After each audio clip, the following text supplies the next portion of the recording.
Hey everyone, welcome back to my channel. Today I'm walking you through my exact process for getting client galleries ready from start to finish. I'll be showing you how I batch actions to save time, export all of the images at once, and finally upload them to Pixieset with a proof watermark so they're ready for my client to review. Let's jump right in.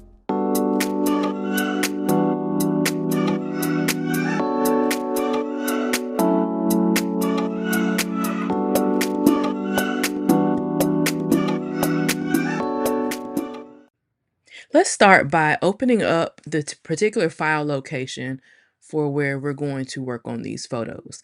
We have 15 photos we're going to import into Photoshop. All right, so if you've been here before, you know that I always start by making a copy of the background layer, and I have batched this process. So we're going to hit File, Automate, Batch, and then we are going to go to our action here, and I'm going to select Copy Background Layer. And we're going to use the open files. And if we were saving them somewhere else, we would choose some of the other options here. But for this tutorial, we're not going to save them. We're going to keep them open. So just click Done. Now, it has created a layer on all of our open files, all 15 files. We have that duplicate layer in one step. I'm all about saving time. So we're going to start with the very first image in his proofs, and I'm going to go through each one of them and do some light retouching.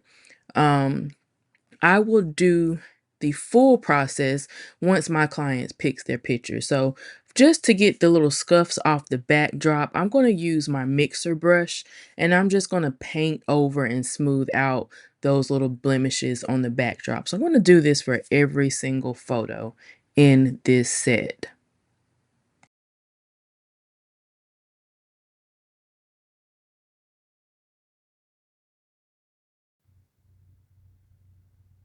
Okay, moving on to the next photo. This one's pretty good. I'm not going to touch it. This one as well. I'm not going to do too much to it. We're going to leave it just like it is.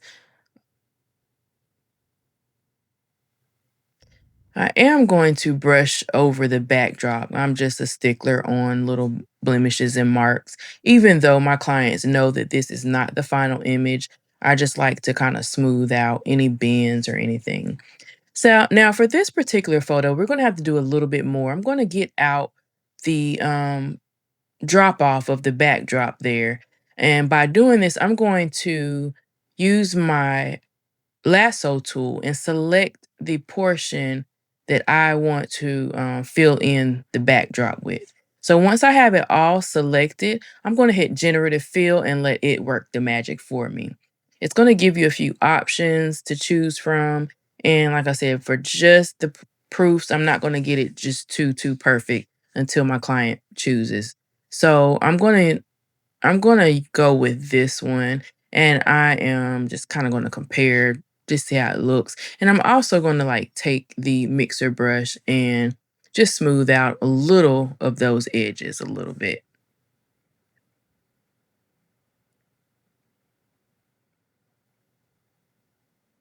Moving on to the next one, that one was good except for that little mark, that one little bend in the backdrop. Now this one, I did not crop it prior to. I'm going to crop it now. So I'm going to select the crop tool, activate it until the grid lines come up, and I'm going to choose generative expand to fill in the areas that I want to recreate since I'm expanding this. I wanted to crop it to where I can get the full image, but not too much. And this right here, I don't really care for it too much. So I'm going to just get something that looks decent, and I'm going to crop it in just a little bit more, just to where the phone is right there at the edge. And then we're going to hit the check mark and continue.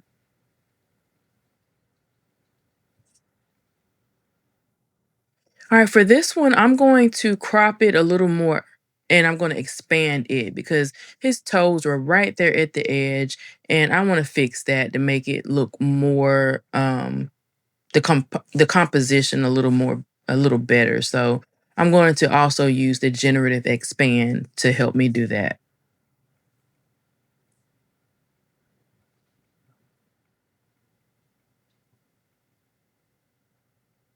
Sometimes it takes a little while to work its magic, but as always, you can select the one that looks the best for you, and that one is for me.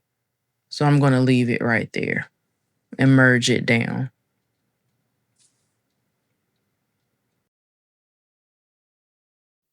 All right, moving on to our next image. Now, that one looks okay, so I'm not going to do too much to it. Now, the next image, I'm going to have to take off some of that wall. And this time, I'm going to use, instead of generative fill, I'm going to use content aware fill. So once I make my selection, I'm going to right click inside the box and select content aware fill. And it's going to fill what the image, what the picture sees there. And it does a really, really good job. So if you have basic edits, it's best to use content aware fill, and if you have more, extensive ones, use the generative expand. All right, so for this image, the hat is not sitting quite like I want it to. It should have had it down. So I'm going to use the selection tool and go around the hat, and it's going to make a great selection of the hat. And now I'm going to use the transform tool. Shortcut is Command or Control T, and I'm going to just kind of play with it and see if I can get it situated down lower on his head. And sometimes you just have to toggle the different options inside the transform tool. I ended up going with the warp tool instead of the tool I was using at first. So we're just going to right click inside of that selection, and we're going to go down and select the warp tool. It seems to work better for me when trying to change the perspective and things of a selection. So I'm just going to just play with this for a second and get it kind of how I want it, and then we'll move on.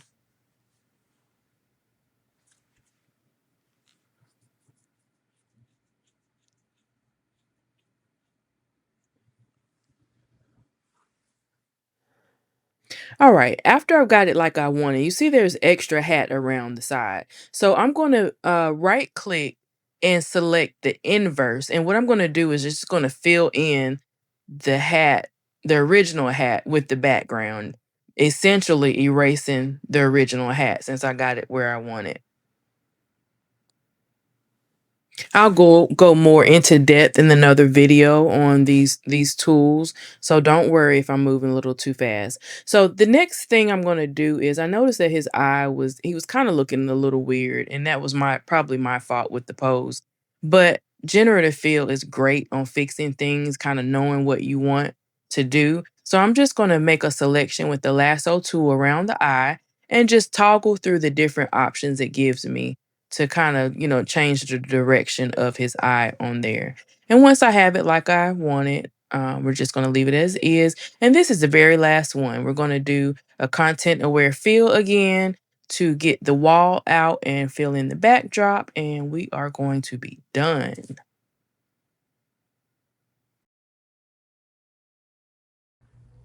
Okay, so now that we've pretty much got all the edits, the first edits done on the photos, we are ready to move to the next step. The next step for me, I apply a proof logo to all of my images. And also, I've batched this process. So let's go to File, Batch, Automate, and then Batch. And then we're going to go to Red Proof. All still going to use the open photos, and I'm not going to save them to a location. We're going to keep them open. So you click OK, and it's going to add my red stripe proof logo to all of my images. Another photographer suggested I use the red, and it made sense. Most of our skin tones are made of red, so if someone tries to remove the proof logo, it's going to mess up their images. So I do like to go through each file just to make sure the proof logo looks right. Some of them, the proof logo may be like too big and off the screen, so we'll have to fix that. but I make sure I go through each one to make sure it's sitting right on the picture and even spaced. As you can see, this one is way off. So I'm just a stickler. I'm going to go in and with my transform tool, I'm going to click Control T on that layer of the proof logo, and I'm just going to resize it and make it fit and make it look a little bit better. And then press the check mark when you're done, and there we go. So we're going to check the last two, and they look good. Now it's time to export these as JPEG so that we can get ready to add them to the proof gallery. So I'm going to go up and hit Scripts, Image Processor, and now we're going to go through and check where we're going to save the images. You can change it if you want to. I'm going to save them in the same location. I'm going to have the file size as 6 because they're going to take a lot less time to download or to export, should I say, and it's going to take a lot less time to upload them into your gallery. So it's going to take just a few seconds, and all of the images are going to be saved into a file folder within this session folder called JPEG. And then I'm going to select to close all images, and I'm going to put the same action for all, and I'm going to make sure we hit save. And there's one thing I forgot to mention as we were going through our edits. After each edit, I save, because sometimes Photoshop does crash. We go to our file folder for this client, we're going to see that they are saved in the output folder in a new folder called JPEG. So they're easy to find. So now we're heading over to my preferred proof gallery, and that is Pixieset.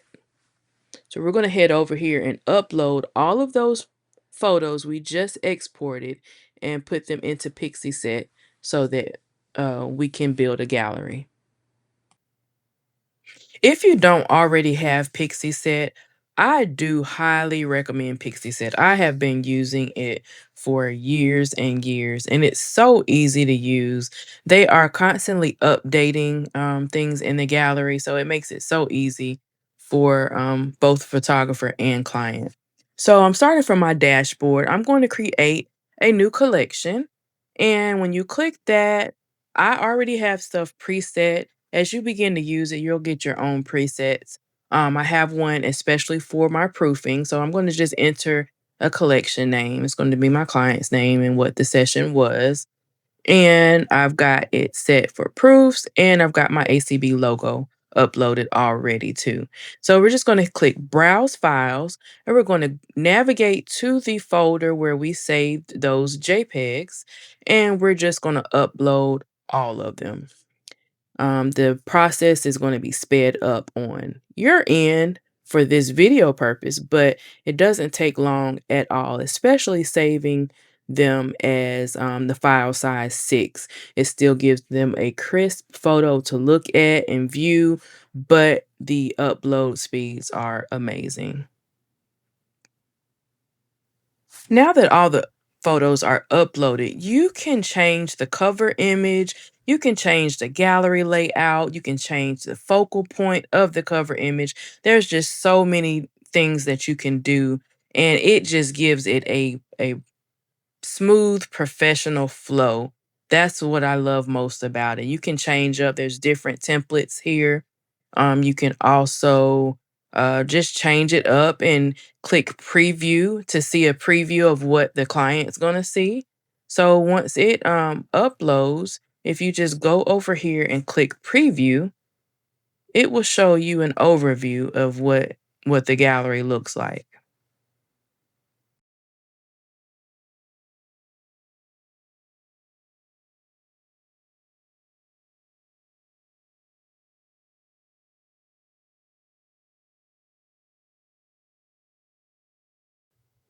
And once you preview, if you don't particularly like that style, you can always change it. You can change the layout and then change the cover. view of it, look at it again and see if that's the feel that you're going for. So it's just so many things that you can do with this. And this gives your client something professional. And we want to always make sure that we are delivering professional results to our clients. We want to wow them. And Pixieset is one way I do that.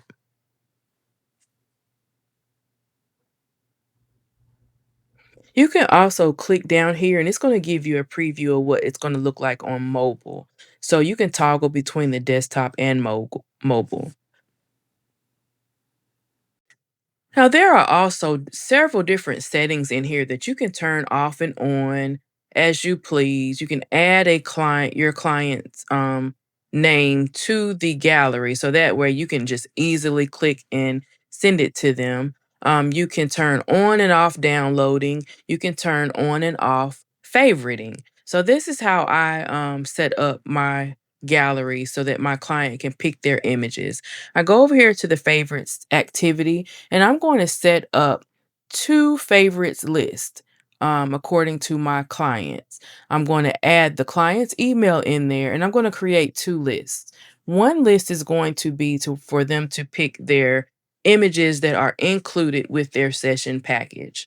Um, I save a template so that I don't have to type this every time. So I'm going to go and pull up my template and just put my wording in there and just make sure you check it so that you can change it per client, because some clients may have 20 images that they get, some may only have 5. So you're going to want to edit that and put that in there. And the second favorites list I do is a list for my client to be able to select any additional images that they want to purchase. So I go in and I do two different favorites lists that are pre-made, make it very, very easy for your client. So one list, they're going to select the ones that they want for their included pictures. The second list is going to be for any additionals. And we always want to upsell. We want to wow our clients where they love their pictures. It's going to be hard for them to pick them. And we want them to get more.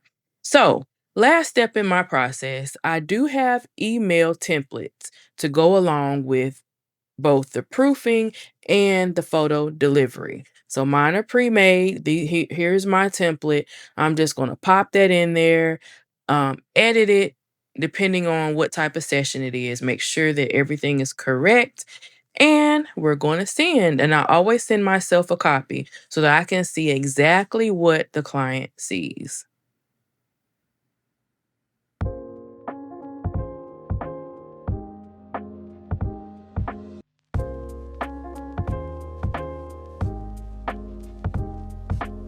And that's my full workflow for prepping client-proof galleries, from batching edits to exporting and uploading to Pixieset. This process helps me save time while still delivering a polished experience to my clients.